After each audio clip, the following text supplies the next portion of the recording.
मेरा सवाल कांग्रेस प्रवक्ता से है, ये जो आप इंडिया का नाम I.N.D.I.A रखे हैं विभाजित करके, तो इससे बढ़िया है कि आप इसका नाम पाकिस्तान रख दीजिए, क्योंकि इसको हम लोग विभाजित देखना नहीं चाहते हैं। और क्वेश्चन ये है मेरा कि आप बोल रहे हैं कि मोदी जी 2 घंटा 14 मिनट बोलते रह गए, तो उतना देर बोलने के लिए भी समझ होना चाहिए। राहुल गांधी को जब बोलने के लिए दिया जाता है तो आटा को लीटर में जोखते हैं, आलू से सोना निकालते हैं, कुंभा योजना को कुंभकर्ण योजना बोलते हैं। पूरा देश टकटकी लगाकर सुन रहा था कि इस बार राहुल गांधी कुछ नया बोलेंगे, तो इसके पहले वो आंख मार के चले गए और अब की बार फ्लाइंग किस देकर चले गए। मैम मेरा ये कहना है, नवल किशोर जी कह रहे थे इंडिया को घमंडिया बोल रहे दिस डेट, तो सुनिए सर, अगर इंडिया पे अगर हम लोग प्रहार करना था तो डॉट वाले पे नहीं करते, ठीक है। दूसरी बात, अगर इंडिया नाम रखने से अगर आप लोग अपने आपको राष्ट्रभक्त समझ रहे हैं तो popular front of India, Indian Mujahideen, east India company, ma'am रिश्ता वही है, बस सोच नहीं है, मकसद एक ही, लूटो इंडिया। दूसरा बात, राहुल गांधी जी कल बोले हैं कि मोदी जी जो है रावण है, ठीक है, और वो अपने को राम साबित करना चाह रहे हैं। रावण का क्या था मैम, 10 सिर था, ठीक है, तो विपक्ष के पास 10 सिर है, बीजेपी के पास सिर्फ 1 सिर है, मतलब बीजेपी राम है, ठीक है। और राहुल गांधी खुद जो है ना सुपनेखा है।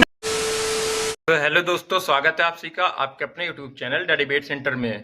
दोस्तों, आज की इस धमाकेदार डिबेट वीडियो में हम लोग देखने वाले हैं ऑडियंस, और दूसरी तरफ हम देखने वाले हैं समाजवादी पार्टी के प्रवक्ता राजकुमार भाटी को और आरजेडी के प्रवक्ता नवल किशोर को।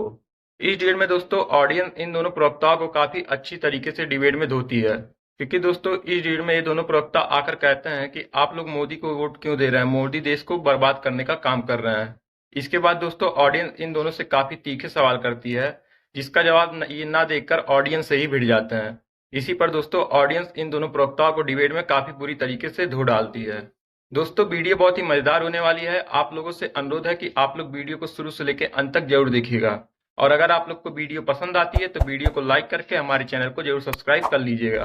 तो बिना किसी देरी के आइए पहले मेन वीडियो को देख लेते हैं। चलिए शुरू करते हैं। जी, मेरा कांग्रेस से सवाल है, ये भी कह रहे थे मणिपुर 2 हिस्सों में बट गया, लोग मारे जा रहे हैं।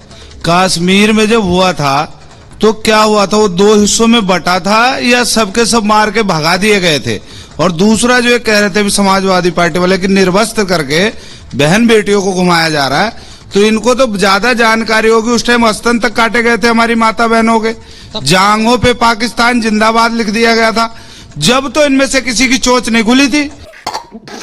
क्यों नहीं बोले थे? कश्मीर के मुद्दे पर वो सीधे सवाल पूछ रहे हैं चंद्रमोहन जी। वो कह रहे हैं मणिपुर पर आपने संसद नहीं चलने दी, इतना हल्ला किया, कश्मीर तो इतने सालों तक जलता रहा, उस पर क्यों नहीं बोलते आप? कर रहे हैं, डक मत करिए ना। आपका जवाब यहाँ मिलने वाला नहीं है। मोदी जी ने एक एक पॉइंट करके सभी विपक्षी दलों को अच्छी तरह समझाया, अच्छी तरह बताया कि उनके क्या कर्म रहे थे, और टीके के बारे में भी उन्होंने कोर्ट के बारे में ये बताया हमारे लिए शुभ है, क्योंकि ये शनिचर का टीका होता है, और जो डाकू लोग होते थे वो टीका लगाया करते थे ब्लैक। मैं ये कहना चाहता हूँ कि जो ये संसद में उन्होंने क्रिकेट खेला चौके छक्के मार के, और उसमें जीत हुई है मोदी सरकार की, क्योंकि उन्हें सारा टाइम इन्होंने वेस्ट कर दिया, कोई भी बिल पास नहीं हुआ, कुछ भी पास नहीं हुआ। एक मणिपुर के बहाने इन्होंने सारे देश का। मोदी जी ने छक्का लगाया कल, मोदी जी ने सिक्सर ऐसा लगाया बॉल वापस नहीं आया। अच्छा बैठ जाइए, अच्छा बैठ जाइए। वो बोल रहे हैं छक्का लगा दिया। मैं एक और सवाल लूंगी, इसके बाद आ रही। मेरा सवाल कांग्रेस प्रवक्ता से है, ये जो आप इंडिया का नाम I.N.D.I.A रखे हैं विभाजित करके, तो इससे बढ़िया है कि आप इसका नाम पाकिस्तान रख दीजिए, क्योंकि इसको हम लोग विभाजित देखना नहीं चाहते हैं। और क्वेश्चन ये है मेरा कि आप बोल रहे हैं कि मोदी जी 2 घंटा 14 मिनट बोलते रह गए, तो उतना देर बोलने के लिए भी समझ होना चाहिए। राहुल गांधी को जब बोलने के लिए दिया जाता है तो आटा को लीटर में जोखते हैं, आलू से सोना निकालते हैं, कुंभा योजना को कुंभकर्ण योजना बोलते हैं। पूरा देश टकटकी लगाकर सुन रहा था कि इस बार राहुल गांधी कुछ नया बोलेंगे, तो इसके पहले वो आंख मार के चले गए और अब की बार फ्लाइंग किस देकर चले गए। बहुत तैयारी कर आए भाई, पूरी प्रैक्टिस कर आए। अच्छा प्रोफेसर आगे बोला जाए, प्रोफेसर आगे। देखिए सुचरिता, इसमें कोई दो राय नहीं है कि राहुल गांधी जो है वो डिस्क्वालिफिकेशन के बाद वो पहली बार संसद आए थे और एक गंभीर बहस की शुरुआत वो कर सकते थे। मुझे ऐसा लगता है कि अपने संस्मरणों से उन्होंने बोर किया, और ज्यादा उनके पास बहुत अच्छे मुद्दे थे। अनएम्प्लॉयमेंट का मुद्दा था, बेरोजगारी का मुद्दा था, जिस अडानी को लेकर के वो सड़कों पर उतर आए थे और रोज रोज बोलते थे, उसके बारे में उन्होंने जिक्र तक नहीं किया। नरेंद्र मोदी ने जिसे कहते हैं उल्टा, जिसको धोबिया पाठ कहते हैं ना, पटक पटक करके विपक्ष को धोया है। ये जो नवल किशोर जी कह रहे हैं कि मोदी के चेहरे पर डर लगता है, 2014, 2019 और 24, 29 लगातार आप लोगों को इसी तरीके से डराया जाएगा, क्योंकि आप लोग जो कहते हैं ना जनता को कभी संतुष्ट नहीं कर पा रहे हैं। आप लोग लगातार पटक नहीं पा रहे, चाहे 36 हो चाहे 26 हो, जितनी भी पार्टी आप लोग ज्वाइन कर ली। अरे भाई अभी तो आपकी बात से डर लग रहा है, आप जिस तरह से बोल रहे हैं ऐसा लग रहा है आप उन्हें डरा देंगे। अलग चीज है।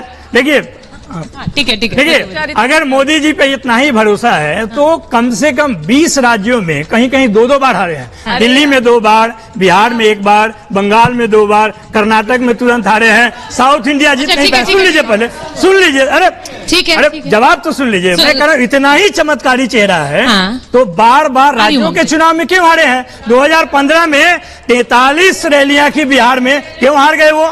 मेरा सवाल ये है कि Modi is the boss, Modi is the boss. अच्छा ठीक है, ये बड़ा इंटरेस्टिंग है। भाटी जी जरा बता दीजिए एक बार, क्योंकि वो अविश्वास प्रस्ताव आप लाए, आप कहते हैं जनता का विश्वास नहीं है अब नरेंद्र मोदी पर, इसलिए अविश्वास प्रस्ताव आया है। सर जैसे कि अपोजिशन पार्टी बोल रही कि मणिपुर पे नहीं बोला, हर घंटे हर लेडीज के साथ हर स्टेट में होता है, इसका कौन जवाब देगा? पुलिस तो पैसे लेके बैठ जाती है, बट जो लोअर क्लास की जो लेडीज होती है इनकी कौन सुनेगा? इनका कोई नहीं सुनता। अपोजिशन पार्टी बस बोल रही है मणिपुर, अदर स्टेट्स को कौन सुनेगा? बाकी राज्यों की भी तो बात कर रही है, मणिपुर पर वो कह रहे हैं और वो बिल्कुल सही गंभीर चर्चा की बात कर रही है। वो कह रही है हर तरफ देखने की जरूरत है। मैम एक गधे का नाम शेर रख देंगे तो वो शेर थोड़ी बन जाएगा। वैसे मैम जो NDA है वो इंडिया थोड़ी बन जाएगा। ठीक है, आपने अपनी तुलना की, लेकिन मुझे लगता है इस तरह की तुलना से बचना चाहिए। हम इस तरह की भाषा का इस्तेमाल ना करें, क्योंकि देश की विपक्षी पार्टियों ने गठबंधन बनाया। विपक्ष बड़ी भ्रम की स्थिति में रहता है। अक्सर विधानसभा के चुनाव की तुलना ये लोकसभा के चुनाव से इस भ्रम में रहता है कि शायद ये जो विधानसभा में हमको परिणाम मिला है वो लोकसभा में मिलेगा। और दूसरा, कल राहुल गांधी जी को भी बहुत मौका मिला था, लेकिन उन्होंने अपना 33 मिनट के भाषण में 20 मिनट अपने घुटनों की तकलीफ और यात्रा के दौरान जो तकलीफें उन्हीं में टाइम पास कर दिया। तो ये क्या सही है? मैम मेरा ये कहना है, नवल किशोर जी कह रहे थे इंडिया को घमंडिया बोल रहे दिस डेट, तो सुनिए सर, अगर इंडिया पे अगर हम लोग प्रहार करना रहता तो डॉट पे नहीं करते, ठीक है। दूसरी बात, अगर इंडिया नाम रखने से अगर आप लोग अपने आपको राष्ट्रभक्त समझ रहे हैं तो popular front of India, Indian Mujahideen, east India company, ma'am रिश्ता वही है, बस सोच नहीं है, मकसद एक ही, लूटो इंडिया। दूसरा बात, राहुल गांधी जी कल बोले हैं कि मोदी जी जो है रावण है, ठीक है, और वो अपने आपको राम साबित करना चाह रहे हैं। रावण का क्या था मैम? 10 सिर था, ठीक है। तो विपक्ष के पास 10 सिर है, बीजेपी के पास सिर्फ 1 सिर है, मतलब बीजेपी राम है, ठीक है। और राहुल गांधी खुद जो है ना सुपनेखा है मैम, नहीं मालूम है, कटा हुआ है, ठीक है, विदेश में ये तो खुद नेता बन गया। आपको वहां खड़ा कर देती हूँ, भाटी जी के बगल में, वहां पर एक पोडियम लगा देती हूँ, आपको खड़ा कर देती हूँ। अच्छा मुझे ये बताइए, वो जो बात कह रहे हैं नवल किशोर जी, उन्होंने बोला 10 सर, मतलब 10 चेहरे भी आ जाए तो मोदी जी के साथ मुकाबला मुश्किल हो जाएगा। नवल किशोर जी नहीं, ऐसा कई बार लगा है भारतीय संसदीय इतिहास में। 1971 से 77 में भी लगा कि इंदिरा गांधी का कोई जवाब नहीं है। 89 तक लगा कि राजीव गांधी का कोई जवाब नहीं है। साइनिंग इंडिया 2004 में भी लगा कि अटल बिहारी वाजपेयी का कोई जवाब नहीं है। लेकिन इस देश ने पूरे व्यवस्था को देखकर, पूरे सिस्टम को देखकर एक जवाब दिया।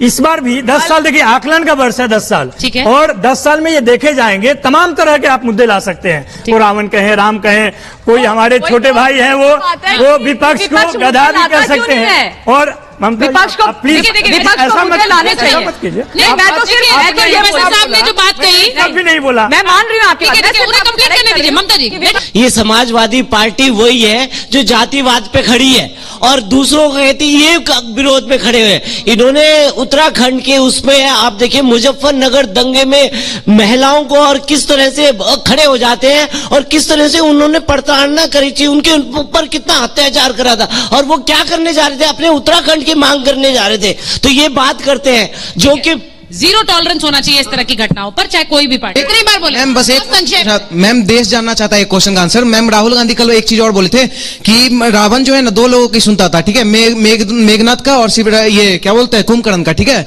आपको बता दे सर कि आप लोग जो है ना, हमको लगता है चाइनीज रामायण पढ़ के आते, ठीक है। रावण किसी का सुनता ही नहीं था, वो तो अहंकारी था। दूसरी बात मैम, महंगाई बेरोजगारी की बात आ रहा है ना, तो देखिए मैम मुगल का जब काल था ना तो महाभारत घास की रोटी, क्या उनका नाम था, महाराणा प्रताप जो थे घास की रोटी भी खा के रहते, ठीक है, मुगल मुक्त भारत बनाने के लिए। तो हम क्या कह रहे हैं आप? घास की रोटी खा कर मैम, तो हम महंगा टमाटर खा के कांग्रेस मुक्त बनाने के लिए हम लोग रेडी है, कोई दिक्कत नहीं।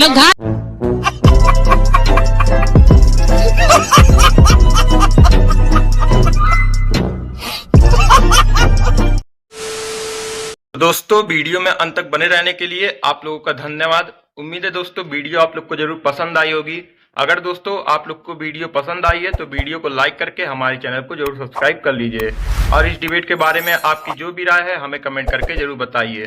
तो मिलता है दोस्तों आप सबसे एक और नए धमाकेदार डिबेट वीडियो के साथ। तब तक के लिए आप अपना और अपने पूरे परिवार का ख्याल रखिए। जय हिंद, जय भारत।